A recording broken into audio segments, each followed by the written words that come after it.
These next 10 days could very well decide whether or not Miami's going to have another top 5 recruiting class. No pressure or anything, right?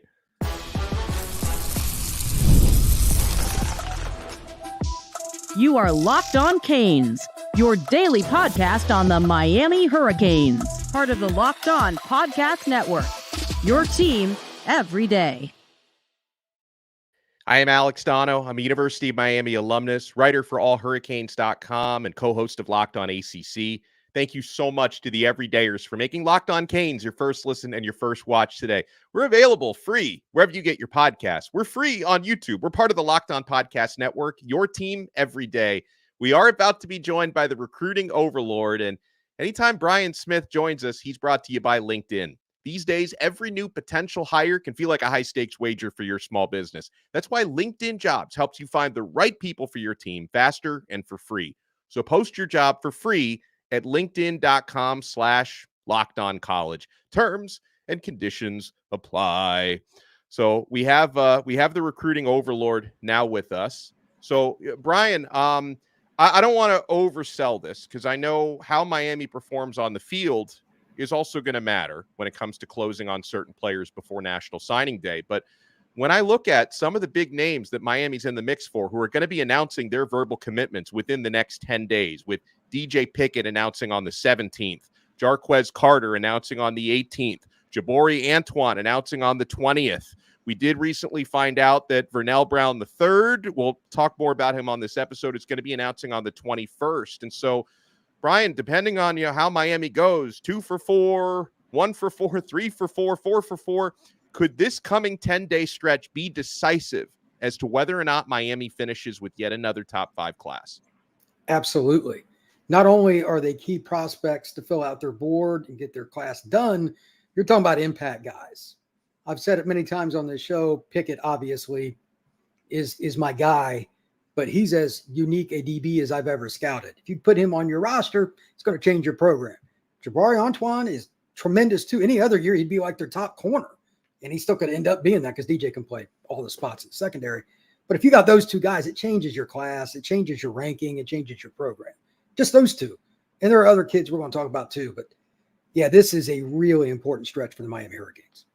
I want to start here with DJ Pickett, and I've got to imagine that the latest, or one of the latest X posts from Dennis Smith, D-Train, he's the second most powerful man, I should say, on the X app behind only Elon Musk, because he holds Canes fans. He's got the puppet strings for all of us. It's okay. So last night, now it wasn't Steve Wiltfong, but somebody from On3 last night did drop a crystal ball prediction for DJ Pickett to land at Oregon.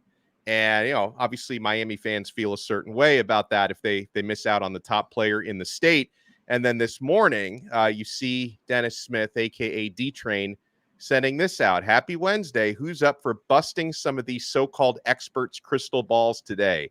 LOL at these guys. Let's have some fun. Canes fans, you know what to do. He said, today we kick off 10 days of madness. He says, the power of the entire Hurricane Nation together, bringing home future Cane legends. Now, I don't know. D-Train can be a little cryptic, Brian. I think he's pretty obviously talking about the DJ Pickett crystal ball, but I don't know how confident this should make me. And you know DJ pretty well from covering him in person on the recruiting trail. We're 7 days away from his announcement. Do you think he's fully decided yet whether it's Miami, Oregon, or LSU? I doubt it. Just knowing DJ, he's a 1 foot in, 1 foot out kind of guy. He questions even what he does a lot of the time. He's very cautious, but he wouldn't have announced a date if he didn't already at least have it down really close. And Right. Maybe he does have his decision. I don't know what the meaning of the 17th was. Maybe it's just because he needed a venue or It's something. his birthday.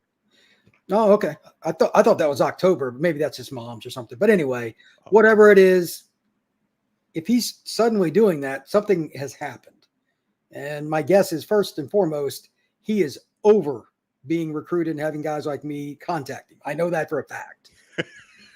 But yeah, that's personal conversations. But at the same time, he has been recruited since 8th grade, literally. Yeah. So there's really nothing else he can see. I think he'll end up picking Miami, but Oregon has been the hottest team on the trail here the last week or so. So those are the 2 picks. LSU's the one I haven't heard anything about lately, and nobody thinks he's going to Georgia. Those are the 4, but maybe he'll shock me and pick Georgia. You never know. But I think he's going to pick Miami. Yeah, and I tend to agree with you, but I will emphasize that when you're even a week out from a 5-star recruit, like I wouldn't even be in the business of dropping crystal balls right now. Whoever it was from On3 who did that yesterday, you feel like you're doing it a little bit for engagement sakes, because again, like it's hard. Like you can do that with 3 and sometimes 4-star recruits, but for a 5-star, this is going to continue to be hot competition for the next week. But I have optimism for Miami here, Brian. Now, and I'm not completely dismissing Oregon, but I do want to say this, and you can, I'm sure, comment on this because you know DJ better than I do. A lot of people are assuming that, because Oregon is reportedly backing up the Brinks truck, and, we hear all these reports about how, Phil Knight is going to do whatever he can to get a championship for his alma mater before he's gone. He's 86 years old. And so a lot of people are like, well, Oregon's backing up the Brinks truck. They can't lose. Now, I'm not saying he won't end up at Oregon, but I think if he does end up at Oregon, Brian, I don't think the money is going to be the deciding factor for him. I think that maybe for some players that would be, but I don't feel for DJ Pickett that his decision, whether it's Miami or Oregon, I don't think that decision is going to be made strictly based on NIL. Obviously, he's going to be highly compensated wherever he goes, but I don't necessarily think if he picks Oregon that a couple of extra zeros are going to be the reason why he does that. Yeah, he's a comfort guy. He has a small niche he hangs out with at his practices, when he goes to games, everything he does. He reminds me a little bit of Jeremiah Smith that way, like, this is what I do. This is why I do it. And, yeah, he's going to be who he is. So, yeah, you're right, though. The money, that's not going to be an issue. He'll be taking care of at either school. So prove me wrong on that. I'm curious to see if he'll ever tell me what it is. But here's the biggest thing. There's still time for Oregon, Miami, and everybody else to recruit him. This is a week. There's plenty of time for something to change, too. And it's not like whoever this young man announces for, he doesn't have an opportunity to change his decision by the 4th of December, too. That's signing day. So still a long way to go. What are you hearing, by the way, on Jabori Antoine, who's going to be announcing on the 20th of July? He dropped that date recently. We did talk about him a little bit yesterday on Locked on Canes, but I want Brian Smith's expert opinion because he did a strange thing with his top 3, Brian, where he's got Miami, Florida State, but he's also got LSU, who he decommitted from 2 weeks ago. That's weird because, like, if you wanted to be an LSU Tiger, you just could have stayed committed there. Why did you decommit? I don't know what the deal is with that, but LSU recruiting is really bizarre. Remember how hot they were at the very beginning of the cycle? Yeah. Charged out of the gate. Like, oh my gosh, LSU's going to have the number 1 class. I don't know what's going on, but like they can't get the guys they need for the most part. They've gotten a few kids here lately, but not like I thought they would be in LSU. And he lives an hour from campus. So like that should be a slam dunk for them. And they need corners more than anything else. But Florida State and Miami, depending on who you talk to, is going to be the landing spot. People around Miami think it's Miami, etc. I get it. Patrick Surtain's not going to have any problem getting DBs to go to Florida State either. I don't think it's much more than a coin toss. I think this is one that will be decided pretty much the day of. That's my opinion. I think it's the 2 out-of-state schools, though. I agree with you. Why decommit? You've been to LSU probably 50 times in your life. He lives an hour from there. So, yeah, I don't think he's going to LSU. It's like the only time to me that it would make sense to recommit to a school you've decommitted from is if they had a coaching change and then you reevaluate. But that hasn't happened at LSU in the last 2 weeks. So I get that. Like if a coach or your coordinator leaves and then you decommit and you reevaluate, but that's not what's happening here. So it doesn't make any sense to me. I couldn't agree more. This is something that happens at the end of a cycle. Coach gets fired the last game of the season. They make a promise that they're going to hire somebody, don't make a decision yet. They hire somebody and the kid at least considers them and goes and meets with it. Well, we're in the middle of summer. So, I that's why I still lean towards Florida State or Miami. Take your pick. I haven't heard anything definitively one way or the other, though. Now, sometimes in recruiting, dogs want to play with dogs. Other times, people are kind of doing the numbers on who else is in my position group. I don't know what the case is with Antoine, but do you think maybe DJ Pickett, who announces 3 nights before, if he decides to pick Miami, if that could maybe hurt Miami's chances or who knows, even help Miami's chances with Antoine because maybe he wants to team up with DJ? Personally, and I don't know the kid. I've only met him in passing, but I would imagine it would help because you play one side, he plays the other. The Yeah. only thing is Miami has a couple Ewald is there as well. Yeah. and they got Merritt. So like, how are they going to, they got to figure that part out. 4 corners is a lot. So I don't know if that means somebody's moving to safety, somebody's playing nickel, or what they got designed, but that would be the number 1 corner class in the country. I can assure you that. Well, we got a lot more coming up on this episode of Locked On Canes. The recruiting overlord, Brian Smith, was nice enough to join us. We are going to talk about Miami's new uniforms. And listen, I'm not a big uniform guy. You just show up and win games. I don't care what you're wearing. But uniforms are important to a lot of people. And Miami's had numerous reveals over the last couple of days. There are more important Miami Hurricanes recruiting targets we're going to talk about here with Brian Smith. So, my friends, you know what you want to do. You want to keep it locked. We're only getting started on this brand new episode of Locked On Canes. And I'm only getting started with FanDuel. Folks, I know that since the NBA Finals, Stanley Cup Finals are over, some of you are like, man, what am I going to bet on before football season starts? Guys, I know there's tons of sports to bet on right now. I've been betting on Wimbledon. I've been betting on international soccer games, NBA Summer League. Don't judge me, but that's also out there as well. And FanDuel is the spot to do all of this. I know the sports aren't sportsing like you want them to, but FanDuel lets me keep the sports going whenever I want. All I have to do is open the app and dream up bets anytime I'm in the mood. And this summer, FanDuel is hooking up all customers with a boost or a bonus daily. That's right. There's something for everyone every day all summer long. So head over to FanDuel.com and start making the most of your summer. FanDuel, official sports betting partner of Major League Baseball. Thank you so much for making this recruiting overlord episode of Locked On Canes your first listen and your first watch today. Folks, if you want to take your everydayer experience to the next level, try our exclusive texting service called Locked On Canes Insiders. I include a link in the show description below. When you become a Locked On Canes Insider, you get text directly from my phone to yours with recruiting scoops, breaking news, show updates, one-on-one questions and answers. Try it free for 14 days. Click that link, become a Locked On Canes Insider, and then if you like it, after 2 weeks, you can opt in for $4.99 a month. We give you a lot of added value on there on the Locked On Canes Insiders chat. Brian Smith, who's also my colleague at allhurricanes.com, by the way, and national recruiting expert here on the Locked On Network, joins me. So, Brian, another announcement we have coming up a day after DJ Pickett, 4-star defensive lineman Jarquez Carter is going to be announcing. There's been a lot of Miami smoke there. Who would you say would be like Miami's top contender? Probably Florida seems to be the vibe that I'm getting there. I know UCF is also in the mix. Actually, I've got his top 5 here in front of me. So Florida, Miami, Ohio State, Penn State, and UCF appear to be the top 5 for Jarquez Carter. What are you hearing? A few days ago, I heard Ohio State, but Ooh. Now I don't know, because I also had heard Randy Adarica was going to go to Miami. Then he committed to Penn State. He's going to Penn State, yeah. So, like, D-tackle recruiting is very complex because the NIL for that position is goofy compared to most spots other than maybe quarterback. So I'm really weary to pick anything because what I've heard is not the same as you, obviously. Yeah. Well, here's what Jarquez, I've got this article from 24/7 Sports. This is what he said about Ohio State. He said, Coach Larry Johnson is the GOAT, the best to ever do it, best D-line coach. Tradition is a big thing, and you see that they built something great. They have a great O-line and a great D-line, so going against each other in practice, that helps you be prepared for games. Here's what he said about Miami. Culture and recruiting, he said. It's the best recruiting school. They really build relationships with players and recruits. They are great at that. So, all right, so that's what Jarquez says about those top programs. What's your scouting report if he does end up a Hurricane or he ends up a Buckeye, perhaps? He is much like the 80s and 90s defensive tackles for the Canes because he's a first step, get up the field, shoot a gap, and create a play guy. He fits the old school 1-gap 4-3 scheme that Miami's traditionally run and done it very well.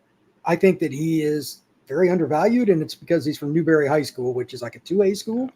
And most of the kids he's going up against in high school, he could put between 2 slices of bread and eat them. I mean, it's not very competitive.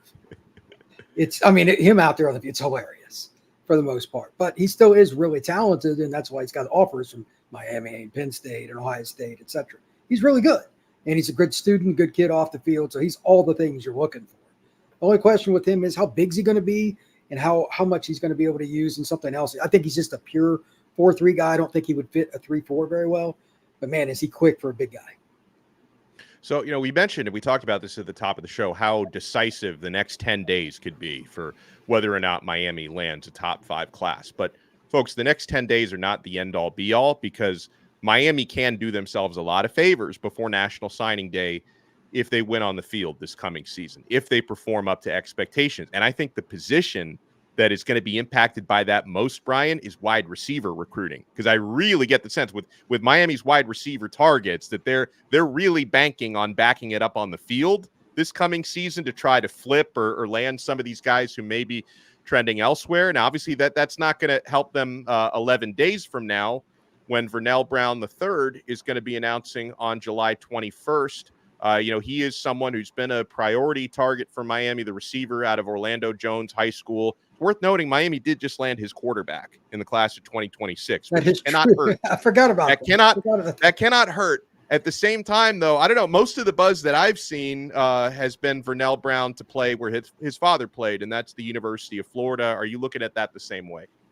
It was Florida State or Ohio State for a while, but the Florida visit was the best visit he took from all the things that I've heard. And that turned the tide that direction. I think it'll be Florida or Florida State, barring something unforeseen. Okay. So, all right, couple things otherwise I want to get to here on Locked on Canes. Actually, there's another recruit I want to ask you about because I'm trying to see if there's anything new with Yosef Parnessa. Seems like it's pretty quiet on that front. Getting any news on him is almost impossible. So here's something that was written about on the Iowa Hawkeyes 24/7 site. And of course, Iowa, he's a legacy for Iowa, so they've been very much in with his recruitment. This is from Sean Brock at Iowa 24/7. He says, this is what we know with the Hawkeyes' top remaining 2025 targets. This is about this specifically about Yosef Parnessa. He says, we're hearing a lot of chatter with Edwardsville, Illinois, 5-star defensive lineman Parnessa that Iowa, Miami, and Utah are in the best position. Missouri is still trying, he said, but I haven't heard as much talk about the Tigers. Some would say Iowa and Utah are in the best spot, but Miami is continuing to make a push, and the Hurricanes are never fully out of recruitment. That's true. Look what's happened last couple of years. It's true with the flips. I could see him picking any of those schools at this point. I still lean Iowa here, but we'll see what happens. One source close to the situation told me it was Iowa and Utah in the top 2. It has been said that Parnessa would be very open to doing something different from his brothers, who both went to Iowa. So obviously that part of it would tell you Miami has a chance. But it's interesting to note, Brian, that with the recruitment of Yosef Parnessa, one prominent recruiting analyst who's actually been pretty bullish on Miami the last couple of weeks is Steve Wiltfong at On3. Like he's always kind of said, like, do not count out Miami for Parnessa. So I wonder how this one's going to play out. His recruitment is bizarre because he's got extremely strong ties to Iowa. Dad, brother, etc. have been Hawkeyes. He's a Midwest kid, but he's not from Chicago. He's just from Illinois. Nobody really knows him because he just doesn't go to all the camps and stuff that most of us that live down south do. So we don't get to be around him. We just get all the chatter for people that are connected to it. His recruitment is hard to follow, but everybody wants him. Like we knew about him when he was a sophomore. Like everybody knew about this kid. And I'm sure Miami was already recruiting him. So I wish I had more insight, but like he's just at a random high school and he's just really, really good. Like he's the strong side defensive end that can pass rush. That's the rarest of the rare kind of deal. You need those guys to get over the top. Like Ruben can play strong side end and lead your team in sacks. You can't prepare for guys like this. Kid's like that. He could be a dominant player as a freshman, just like Ruben. And by the way, on Ruben, I was excited to see him get a little national recognition. He's ranked as one of the top 100 players in the new EA Sports video game. That's right. That's cool. I mean, coming off your true freshman season to be top 100, that's hard. And there are two other Miami players who are in there, and not Cam Ward, which surprised me a little bit. I'm sure maybe the turnover history might be part of why he lost points there, but Damian Martinez, Xavier Restrepo, and Ruben Bain were the 3 Miami players who were rated in the top 100. So that I don't know if you're a video game guy, Brian, but again, I dabble. I'm terrible, but I dabble in video games. I'm more excited to play the game now that I know my guy Ruben Bain is top 100. Well, that's part of it. They need to do releases like this to give fans something to look forward to. Where's my guy, etc. And it's cool. I'm glad they're actually doing it, not like they used to. Some of the rankings they used to have for players, I'm like, what? Because they were terrible. They've added a lot of flavor by contacting the right people. So I think the rankings now are a lot better than they used to be for the game. All right, when we come back, we've had two big uniform reveals within the past 24 hours for the Miami Hurricanes. You want to keep it locked right here. The black unis just dropped today. We will talk about it on this brand new episode of Locked On Canes.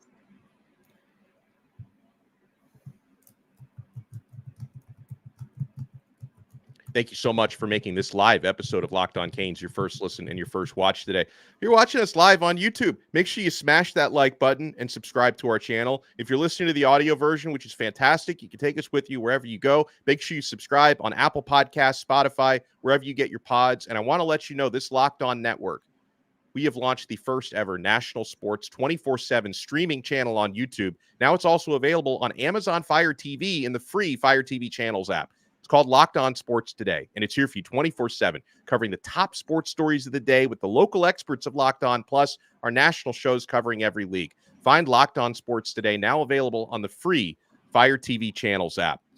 All right, so we have Brian Smith with us, the recruiting overlord. Let me see if I can share this on my screen here. These new Miami uniforms. Hold on one second. Get this video up for you. Here we go. Miami Hurricanes on X. So watch. These are the new lights out. They call these new black uniforms. We're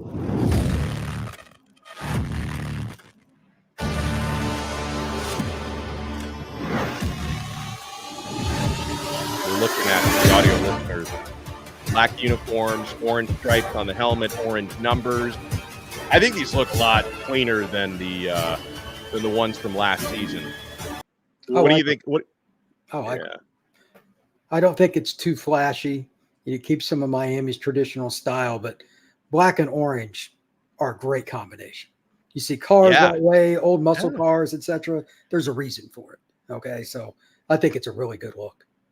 Well, and somebody pointed out to me it's going to be very familiar for Damian Martinez because they look a lot like the Oregon State uniform. So it's going to feel like he never. Oh wow, that is true. I didn't think about that. That is their base color. So yeah, that would be the normal home unis right there. Yeah. Okay, that's cool. That's cool. Well, and what did you think? And I think you're the one who wrote about this on our site, allhurricanes.com, about the previous because they just released the black ones earlier today, but they had revealed the standard orange, white, and green uniforms yesterday. And it's funny because like a lot of, I think people just like to complain for the sake of complaining. That's kind of what social media is for. But a lot of people were like, these are boring. You didn't change anything. What's going on? I think the primary change that they made with the orange, green, and white ones, which doesn't really show up when you're watching a video, is the material change. So I think it's like a much more advanced material now, which is, maybe going to keep our guys a little cooler under that South Florida sun. But other than that, bro, I don't want drastic changes to the uniforms. Like they've been rocking pretty traditional ones for the past several years since Adidas came aboard. It's like, I'm fine with that. You change the typeface on the numbers a little bit. I barely noticed the difference, but that's fine. I like the black ones, which I think is important for recruiting. We can talk about that. But as far as not making drastic changes to the standard uniforms, I didn't want drastic changes. Just go out there and win football games, look sharp. I think they'll look good in those uniforms. If it's not broke, don't fix it. It's kind of my old motto that I go to that's been around longer than I have. And Miami's color scheme is really good. I mean, it's even with the black ones kind of substituting in for the white, orange and green, they just look good.